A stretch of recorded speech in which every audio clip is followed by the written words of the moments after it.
Again, we are trying to round up this particular class gradually. So we want to look at the summary of all the results we got so far by introducing effect effect size of this particular result. Okay, so what is the effect? So when you look at it critically, we understand that we have gotten the necessary result we wanted, but at the same time, we want to justify our results. Okay, and we look at, let's create a comprehensive hypothesis testing result here as heading, and our hypothesis H1, training and development.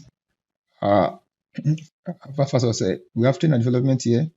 Okay, we have motivation, we have a leadership style. All right, so that's what we have. So we are trying to see, look at the bivariate correlation of each of them, so we can know what is the effect size. So here we are trying to run this now, perform a correlation analysis on them. Okay, then we are looking at significant result of each of them. So we can say, okay, for multiple regression, we have our R and adjusted R.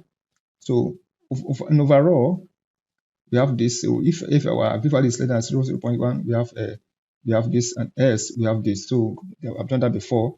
So in interpretation, if our p value is less than 0.5, we print the combined HR practices significant a predictive firm performance.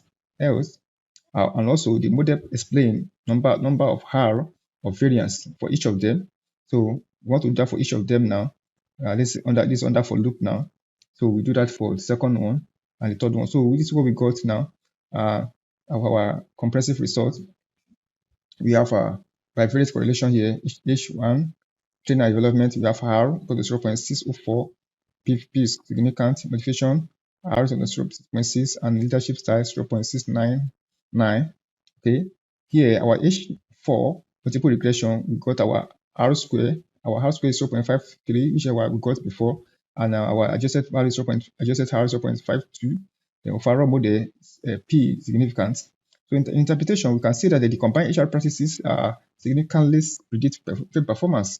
Okay, the model explains 53.4% of variance in firm performance. So the practical implication of this is that all the three HRM practices are critical drivers of the firm performance. Okay, and in the ranking of the importance, okay, based on the correlation strength we got here, leadership style have the highest, most important.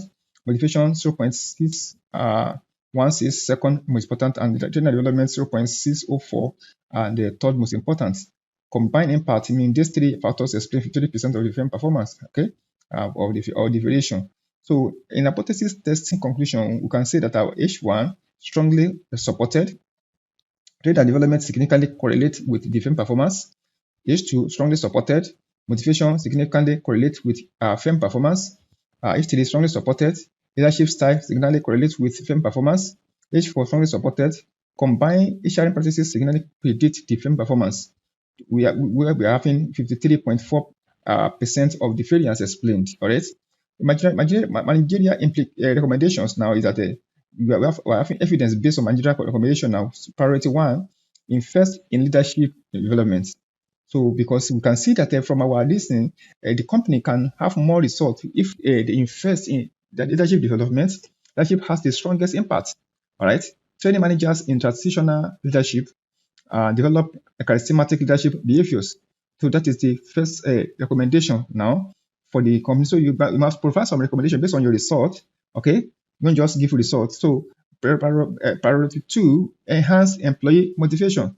Motivation is the second strongest driver.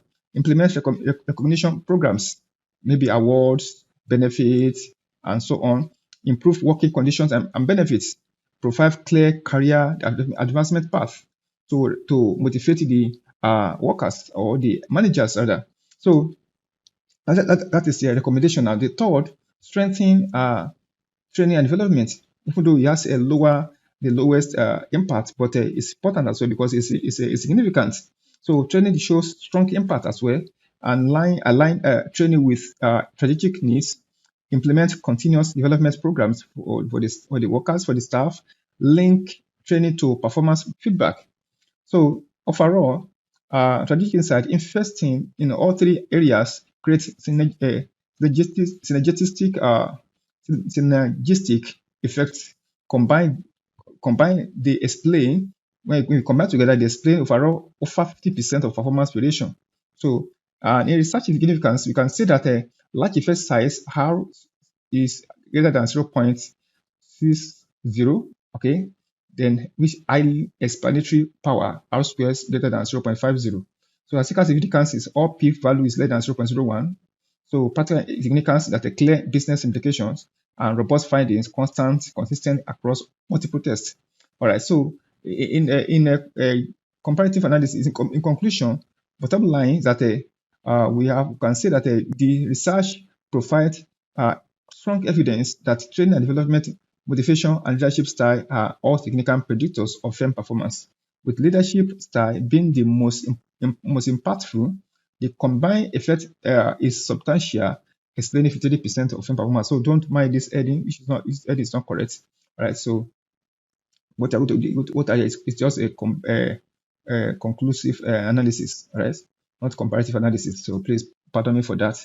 Okay. So now, this is what we have here. So we are done with this. So I think we have enough information here to write a journal, to write an article or to support your thesis. And you can just go ahead and supply your necessary strong information, the strong findings, and explain them further in your work, and you see a good result. So thank you so much for listening thus far. I think we have come to the climax of this particular training.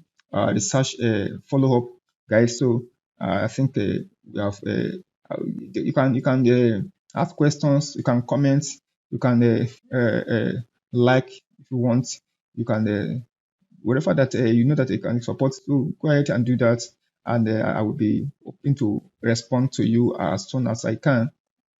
And if any other area that you want us to look at, you let me know. I will be grateful to supply any additional information.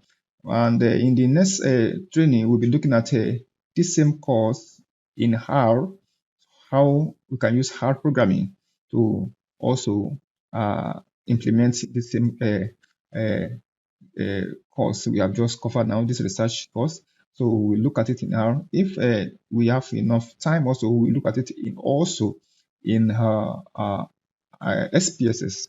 All right. So I think a lot of people prefer SPSS more than the programming side, even though programming side is have more control and customization than SPSS. But never mind, we will look at it one by one. So anyone that you prefer, you can choose for your course. So thank you so much for listening so far. I will see you next time. Bye for now.